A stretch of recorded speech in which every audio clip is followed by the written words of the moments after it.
எந்த காலத்திலையும் கூட்டணி இல்லைன்னு சொல்லிட்டு அடுத்த மாசமே ஓடி ஒளிஞ்சு போய் 4 கார் மாறி போய் டெல்லியில போய் கள்ள கூட்டணி வச்சுட்டு வந்தவர் தான் திரு எடப்பாடி பழனிசாமி அவர்கள். இன்னைக்கு அது வெளில வந்துருச்சு.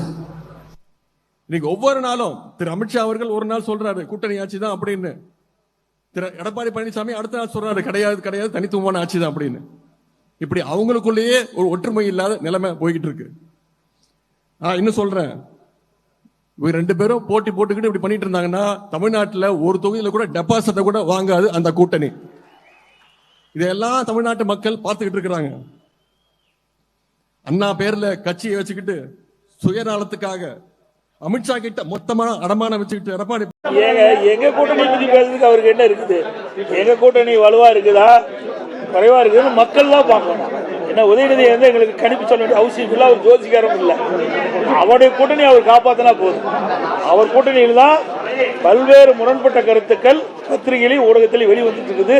அதை அவர் சரி பண்ண போதும். அனைத்து இந்திய அண்ணா திராவிட முன்னேற்ற கழகத்தை பொறுத்த வரைக்கும் எங்க கூட்டணி ஒற்றுமையாக வலுவாக 2026 சட்டமன்ற தேர்தலில் மிகப்பெரிய வெற்றியை எங்க கூட்டணி பெறும். அனைத்து இந்திய அண்ணா திராவிட முன்னேற்ற கழகம் மிகப்பெரிய வெற்றி பெறும். தனித்து ஆட்சி அமைக்கும்.